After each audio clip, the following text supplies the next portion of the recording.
Israel warns North Gaza civilians to evacuate ahead of strikes. Israel says it has warned residents in northern Gaza to evacuate as it prepares to launch fresh air strikes. Israeli forces have raided a suspected rocket launching site in Gaza in their first reported ground incursion since operations began on July 8. The military says it will continue its offensive until Palestinian militants stop firing rockets at Israeli cities. At least 159 Palestinians have been killed since Israel's offensive began, according to health officials in Gaza. The dead are said to include 17 members of one family who died in an Israeli missile strike on Saturday evening. Israel says it is targeting Hamas militants and terror sites, including the homes of senior operatives. However, the United Nations has estimated that 77% of the people killed in Gaza have been civilians. The UN Security Council called for a ceasefire and peace talks on Saturday. The military confirmed it had dropped leaflets over the city of Beit Lahiya on Sunday morning telling civilians to seek shelter. "We do not wish to harm civilians in Gaza, but these civilians must know that remaining in close proximity to Hamas terrorists and infrastructures is extremely unsafe," the IDF said. By 10:37:30 GMT, more than 4,000 Gaza residents had taken refuge at 8 bases of the UN Relief and Works Agency, spokesman Chris Gunness said. Meanwhile, around 800 Palestinians holding dual citizenship began leaving Gaza via Israel's Erez crossing. "Hamas is an integral part of the population, and they are resisting from everywhere," he said. When Israel says, "We drop leaflets to evacuate the northern part of Gaza. We don't need collateral damage," well, they have been bombarding all of Gaza. And where do these people have to go?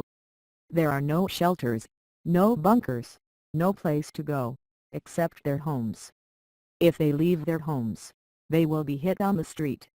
Early on Sunday, Israeli airstrikes destroyed most of the security headquarters and police stations run by Hamas Islamist militants. The homes next to the compound suffered extensive damage, as they are located in the densely populated neighborhood of Telephone Al-Gawa in South Gaza, correspondents say. The Israel Defense Forces IDF said its troops had also raided the site used to fire long-range rockets at Israel. 4 soldiers were lightly injured, it said. It is believed to be the first time Israeli troops, thought to be naval commandos on this occasion, have entered Gaza since Israel launched Operation Protective Edge.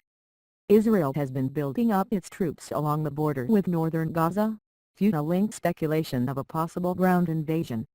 "We don't know when the operation will end," Israeli Prime Minister Benjamin Netanyahu told a cabinet meeting Sunday. "It might take a long time." Call for restraint. The IDF says it has so far struck some 1,320 terror sites across Gaza, while Hamas has launched more than 800 rockets at Israel.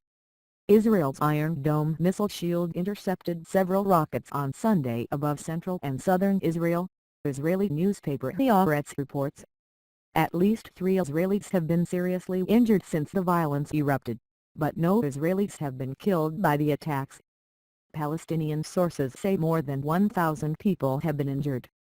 France on Sunday again condemned the Hamas rocket attacks, but also called on Israel to show restraint in its Gaza campaign and avoid civilian casualties. Germany is sending Foreign Minister Frank-Walter Steinmeier to Israel on Monday for talks with Israelis and Palestinians to help negotiate an end to the violence. Rocket fire and airstrikes increased after the abduction and killing of 3 Israeli teenagers in June, which Israel blamed on Hamas and which led to a crackdown on the group in the West Bank. Hamas denied being behind the killings. Tensions rose further after the suspected revenge killing of a Palestinian teenager in Jerusalem on July 2. 6 Jewish suspects were arrested over the youth's abduction and murder.